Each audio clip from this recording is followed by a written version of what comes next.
Hey, what's up, guys? This is me 10 minutes after filming the channel trailer, and I decided to go over my zine with you.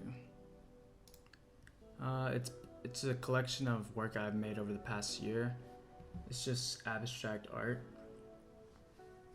Yeah, I just want to show you what I've been working on. Alright, so number one, the first one, this one right here. This one I made, I think, last month. It was really weird how I got this like burnt edge effect. Right, that's how that one came about. This is also one of my favorites. I made this one last week. And these are all just photo manipulation, abstract drawing stuff I've done in Photoshop and Procreate. This is also another one. I really like this one. I like that effect in the middle. This one's really cool because I did the same effect on TikTok and made a video about it. But instead of erasing, I just used the polygon lasso tool and just edited shapes out of it.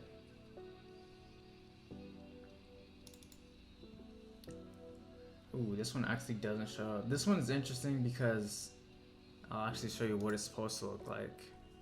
I made it in paint.net and they use different layer blending modes. And this is what it's supposed to look like. It's a really cool effect. I don't know how it's called like negation. And just made it look real sick. This is also one I made in, I think, either GIMP or paint.net. I don't know, those programs, even though they're not as advanced as Photoshop, they have really cool effects that you can do. And these are all like super high res. Well, I try to make them at least super high res. They're usually like 4000 by 4000 at 300 DPI. It's also a cool one. Yeah, pretty much it's just abstract artwork that I made. I've actually already printed a test sample. And this is what the cover looks like. So you got the unknown territories, you got the back, a black star. And it's not that long, it's like 12 pages. But it looks super nice, it's on glossy paper. And then on the back it's supposed to have all the pages. They're all different aspect ratios, so I need to go back and actually update the aspect ratio and the actual photos because I've actually deleted some of these. You can see that I have little notes for myself, so when I go back and do it, this is actually a bigger size than I plan on doing. I'm actually gonna do like an 8.5 by 11, so it's gonna be even smaller than this. It'll probably be half of that with like half an inch cut off on the top and bottom. And then I might sell this big version as like limited. I mean, the small version will be limited too. It's just the bigger one is gonna cost more to make, so it might be easier just to have a bunch of smaller ones. Yeah, that's pretty much my zine looks like right now. I mean, I could start making a new page for it. Alright, so when I go into this, I don't have a plan, really. Usually I have an idea of what I'm trying to achieve, like a vague idea, but nothing in particular. So I usually just create the 4000 by 4000 document. A good resource that you can use is Pinterest and Arena. I use those a lot, and I just save a bunch of artwork that I really enjoy. Last night I was actually just up for like 2 hours saving a bunch of stuff to my Pinterest. So I'll just show you what it looks like right now. And you can see where this inspiration comes from, this kind of trippy effect.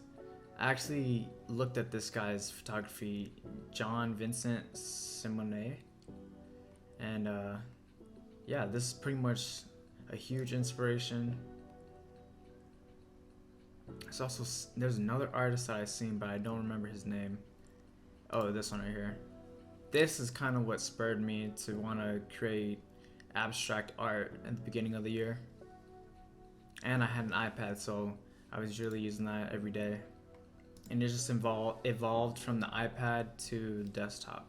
So usually just look around Pinterest, get some idea on shapes and forms, color palettes, go back into Photoshop, and just start off with a shape. Like I said, you don't really have to have a plan doing this. It makes it way easier if you know what you want to achieve. Usually, I don't have a plan, and I just freestyle it, but it does really help to have a plan.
Quick way to add some grain is to add a color fill layer, set it to 50% gray, go to noise, add noise, convert it to a smart object, mess with it, set it to Gaussian monochromatic,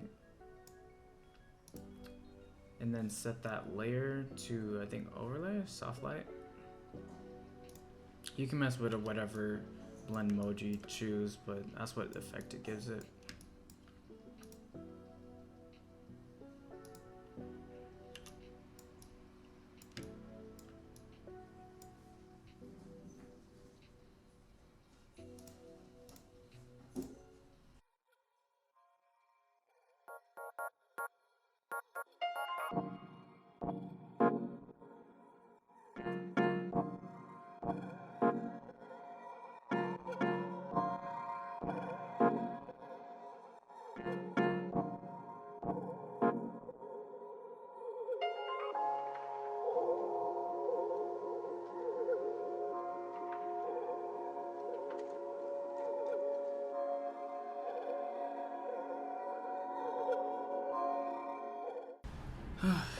Okay, so after sitting here for about an hour, this is what I got. This is the end result. It looks pretty good. Don't know if I'll use it for the book. I'll probably mess with this some more. But yeah, you saw me how I did it. I just go in, mess with the filter, polar coordinates, and distort it a bit. Blur, blending style, gradient map, gradients, blur, and just keep repeating that process until I get something that I enjoy. Yeah, that's pretty much this video. Make sure you subscribe, like the video. I'll be doing more of this stuff in the future. Peace.